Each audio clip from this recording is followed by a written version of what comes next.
Cet épisode du podcast du GCR vous est présenté par Club Identicar. Club Identicar, premier club automobile de France, partenaire de Renault depuis 40 ans. Aujourd'hui, le podcast qui revient sur les 30 dernières années du GCR reçoit François Guillonnet et Dominique Didier. Messieurs, chers amis, bonjour. Nous avons ensemble sélectionné 6 événements ou thèmes de votre vie commune. François en tant que DVS, DRF et dirigeant de l'ADIAC et de RCI. Avec face à toi donc Dominique Didier. Dominique, patron de groupe, président de différentes commissions et à une époque président du GCR. Je vous propose tout de suite de commencer par le thème dit de la direction du réseau France. Au milieu des années 2010, de mémoire, se fait ressentir le besoin de modifier le mode et les organisations de management du réseau. Alors François, peux-tu nous rappeler les grandes données de ces évolutions et Dominique, réagir comme tu pouvais le faire à l'époque? On sortait d'un système avec des conseillers d'affaires qui avaient succédé aux inspecteurs commerciaux, inspecteurs techniques, et le réseau s'organisait avec de plus en plus avec des groupes, avec des interlocuteurs de plus en plus importants, et les conseillers d'affaires qui étaient là vraiment pour répondre aux besoins des affaires avaient, à notre sens, trouvé un peu la limite, et on avait créé les TMR pour être un peu les correspondants des patrons de groupe et des directeurs d'affaires, les TMR qui avaient avec eux un manager vente et un manager service. Et puis c'est effectivement le moment où on avait également créé, dans une période très resserrée, la direction régionale RRG. Ça avait été une tentative qui a duré, je crois, 2 ans et demi, et où on avait laissé les concessionnaires en direction régionale territoriale et RRG traités en centrale. C'était une période intéressante, parce que passer d'une équipe de 200 personnes qui anime le réseau à une équipe de 130, je me souviens qu'on avait passé quelques temps à refaire les cartes, refaire les secteurs. J'avais l'impression de faire un petit peu la carte électorale, mais c'était pas exactement ça. Et puis l'idée, c'était de faire attention, de grouper ensemble des concessionnaires qui pouvaient travailler ensemble, puisqu'à l'époque, on avait des systèmes de déploiement où on réunissait les affaires dans le même secteur pour partager ensemble les plans d'action qu'on allait faire suite à la communication des actions commerciales du mois. Et je dirais que sur l'aspect autorité, ce qui était intéressant, c'est que les TMR avaient du pouvoir. Quand je dis ils avaient du pouvoir, c'est-à-dire qu'ils avaient des pools qui nous permettaient de faire du business supplémentaire. Ils avaient la faculté de pouvoir nous aider dans les objectifs pour réaliser les volumes. Donc ça, c'était le côté intéressant.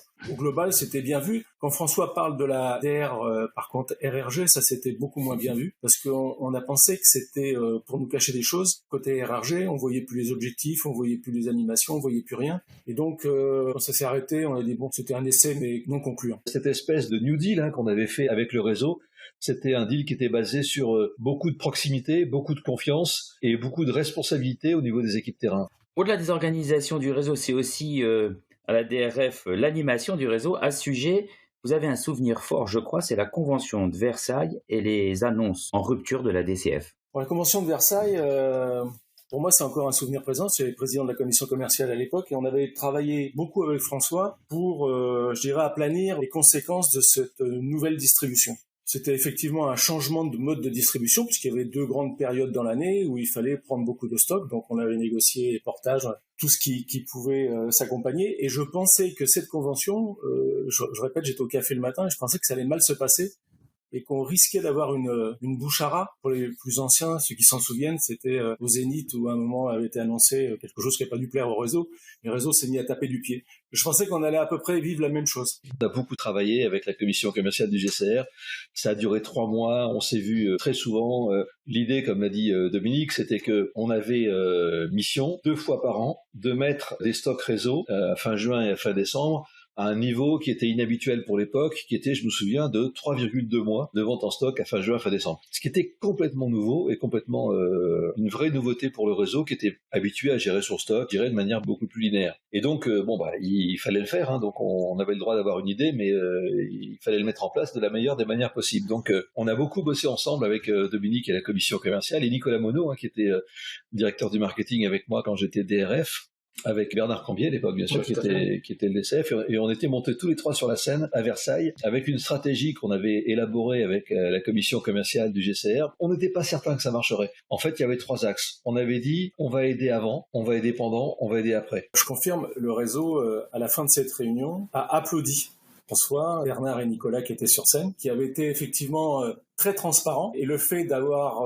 apporté les portages et puis la possibilité avec aide de sortir les voitures qui auraient le plus vieilli a rassuré tout le monde. Tout le monde s'est dit bon, on y va. Et je veux dire une chose, c'est que au niveau du GCR, il y a beaucoup de concessionnaires qui appelaient pour dire t'as quoi comme enlèvement, etc. Et je confirme ce que dit François, il y avait une équité totale puisqu'en fait on retrouvait les 3,2 mois, que ce soit dans telle concession ou telle autre. Venons-en maintenant au périmètre DVS, des ventes spéciales. Il en est une qui a fait couler parfois beaucoup d'encre, c'est les commandes dites publiques. Je parle bien sûr, vous l'avez compris, de l'UGAP et de ses réformes contraignantes au départ. L'UGAP existe depuis longtemps. L'UGAP, c'est Union de groupement des achats publics. C'est une entité qui est censée faire les achats de l'État. Sauf que l'UGAP était plus ou moins utilisé. Des ministères faisaient des grands appels d'offres à part, les pompiers faisaient à peu près ce qu'ils voulaient, etc. Et un jour, François Fillon, qui était à l'époque Premier ministre, a sorti une note avec une double menace. La première chose, il a rappelé à tous les services de l'État que passer par l'UGAP n'était pas une option. Et souvenez-vous, à l'époque, ça filait doux quand même, donc il y avait un petit peu d'autorité dans les messages. Et surtout, alors ce qui nous a vraiment fait réagir très fort, il avait étendu la possibilité d'acheter à l'UGAP à toutes les associations qui étaient subventionnées par l'État. Alors là, ça faisait une masse d'achats considérable dans toute la France, et il y a certains concessionnaires qui étaient très durement touchés. Nous, on voyait ça d'un pas très bon œil, faut être très clair. Bon, c'est l'État qui a décidé, bien sûr, mais on voyait surtout des clients qu'on avait l'habitude de traiter, les pompiers, etc., le SDIS, partir directement à l'UGAP et on ne devenait que livreur. À chaque commission commerciale, le sujet revenait, ça excitait tout le monde, jusqu'à un moment où François a pris effectivement le sujet en main pour le traiter, et ça a donné satisfaction à tout le monde. Le phénomène déclencheur, ça a été effectivement de le compter dans l'avancement, parce que ces voitures étaient dans notre historique. Quand vous livriez le SDIS et puis d'un seul coup ça passait par l'UGAP, vous l'aviez toujours dans les objectifs, mais par contre vous n'avez plus de livraison. Donc à partir du moment où François a déclenché l'animation avec les voitures qui comptent dans l'avancement d'ambition performance, tout le monde s'est relié au système, parce que on parle de gros volumes comme le SDIS, mais je me rappelle chez moi la fédération de la pêche du Lot, une voiture passait par l'UGAP. On n'avait pas les mêmes objectifs. C'est pas bien de dire Renault et les concessionnaires ont les mêmes objectifs, c'est pas vrai. Par contre, on mettait tout en œuvre, on mettait tout sur la table pour que les objectifs des concessionnaires et les objectifs du constructeur ne soient pas les uns contre les autres et aillent dans la même direction. Et c'est ça, je crois qu'on a pas trop mal réussi. À la DVS, il y a aussi un avant et un après, la création de RVO qui succédait à la DVSO. Là aussi, avec des réformes menées de concert. Là, je vais parler de Christophe Durand qui a fait ça avec moi, et d'ailleurs qui a fait ça principalement. Il fallait qu'on fasse un service VO à disposition de l'ensemble du réseau. Comme je dis souvent, les petits, les moyens et les gros, il fallait qu'ils aient les mêmes moyens, les mêmes sources d'achat. Donc on a créé des systèmes de plateformes, des systèmes d'enchères, des systèmes digitaux, RVO direct, etc. Alors, il y avait peut-être un petit peu moins de coups de fusil à faire qu'auparavant quand on faisait ça en contact direct. Par contre, les voitures sont restées très très intéressantes puisque globalement on n'en gardait pas. Les systèmes d'animation étaient toujours performants. Et je dois dire qu'on était content parce qu'on avait l'impression de pouvoir offrir nos voitures, nos retours de location et les retours de Diacloc à l'ensemble du réseau. Et les réseaux se connectaient sur RVO Direct et en fonction de leurs besoins, en fonction de leurs clients, en fonction de leur stock, ils montaient plus ou moins sur des voitures sur lesquelles ils ne seraient pas forcément montés s'ils étaient venus acheter les voitures au bureau de la DVSO. Après 2-3 mois d'acclimatation, je dirais, c'est un système qui a encore été amélioré par les équipes qui ont suivi, mais qui fonctionne encore sur sa base. À partir du moment où il y a plus d'équité, je dirais qu'on pouvait être que d'accord. C'est comme l'a dit François, ça permettait aux petits aussi d'accéder aux voitures de RVO, ça permettait aux gros et aux moyens de se servir de la même façon.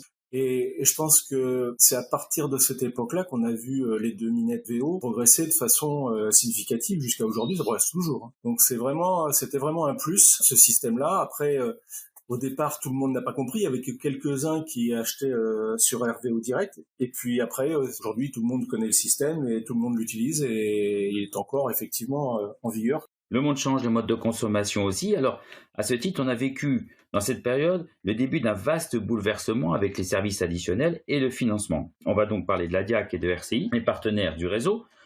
Je peux dire qu'au début de notre carrière, c'était, si je puis dire, en ce qui concerne le financement, considéré comme quantité négligeable, alors qu'aujourd'hui, c'est plus qu'un incontournable. Ça, c'est un souvenir qui m'a marqué parce que quand je suis arrivé jeune attaché commercial à la DR de Paris-Est avec Jacques Touzé à l'époque, j'étais chargé en tant qu'attaché commercial de faire les plans de performance, les plans V6, etc. Et on m'avait expliqué qu'il y avait 5 parties. Première partie, l'EVN. Alors qui prenait, je vais être clair, qui prenait 40%, allez non, je dirais 60-70% du temps, le VN ou le VN. Ensuite, il y avait le VO. Alors le VO très très rapide à l'époque, c'était les enlèvements RVO, le livre sur MTMVO et la QVO. Une fois qu'on avait fait ça, on avait fait le tour du sujet. Le troisième point, c'était l'atelier. On voyait surtout par la couverture des frais fixes par la prévente. Et le quatrième point, c'était la pièce de rechange avec le fameux CMP qui était l'indicateur majeur. Et puis, quand il restait du temps, à la fin des plans de performance, à la fin des plans V6, il y avait la partie 5, les produits périphériques. Alors les produits périphériques, c'est des trucs... le périphérique était à l'époque assez éloigné du centre-ville. Et là-dedans, il y avait la DIAC. Mais je dirais l'ordre du marché, c'était ça. On était vraiment un produit périphérique. Aujourd'hui, la DIAC est passée en 20 ans, je dirais en 30 ans, de produits périphériques à produits totalement intégrés au business. Aujourd'hui, c'est presque une colonne vertébrale dans l'organisation du business des voitures. Les clients achètent de moins en moins des voitures. Ils achètent de plus en plus du temps d'utilisation. Ils achètent de l'usage. Et l'usage, ils l'achètent dans le réseau avec la DIAC. Quand le réseau a compris la rémunération qui était attachée à ce périphérique, on va prendre ce mot, il est devenu vite majeur et on ne parlait plus de périphérique. Je pense que à la DIAC, la réussite, c'est les systèmes d'animation. Je pense que ça, c'est un point essentiel.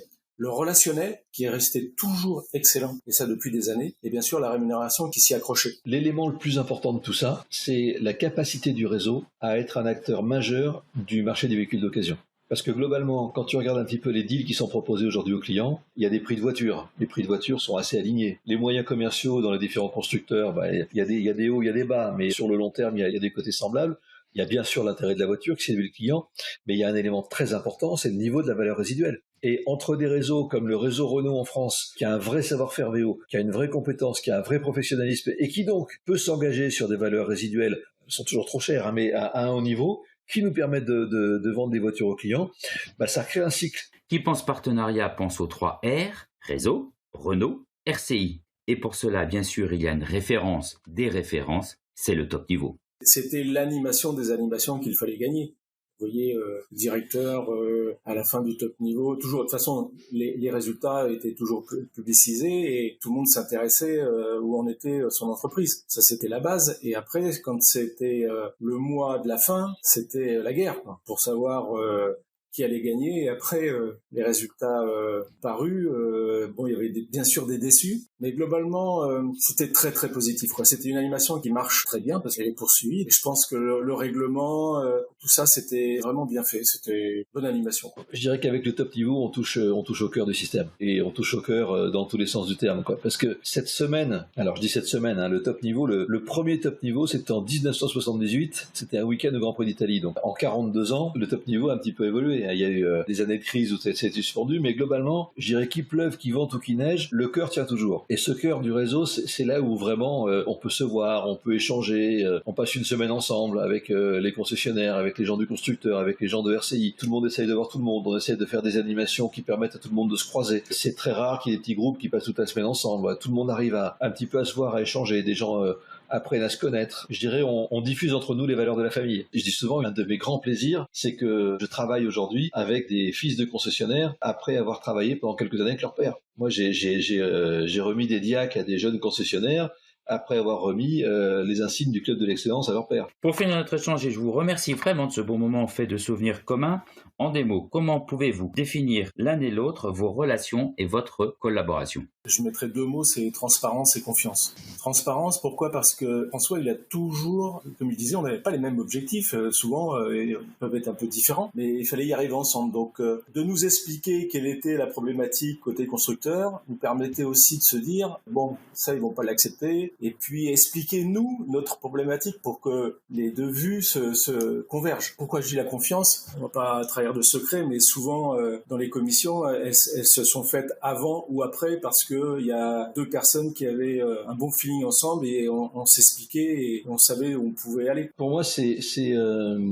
beaucoup de proximité. Et dans la proximité, tu vas retrouver la confiance. Dans la proximité, tu vas retrouver l'affectif. Tu vas retrouver l'animation. Tu vas retrouver le fait de se challenger ensemble, de jouer ensemble, de gagner ensemble, de perdre ensemble. Et puis la deuxième partie, c'est le professionnalisme. Moi, je peux dire, après, ça fait maintenant 34-35 ans, je vois d'autres réseaux, je regarde d'autres points. Franchement, je trouve qu'il y a un professionnalisme dans les échanges entre le réseau et le constructeur avec l'interface du GCR qui est vraiment importante.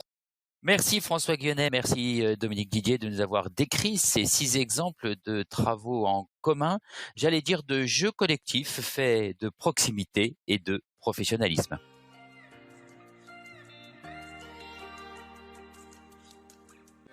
Cet épisode du podcast du GCR vous a été présenté par Club Identicar. Club Identicar, premier club automobile de France, partenaire de Renault depuis 40 ans.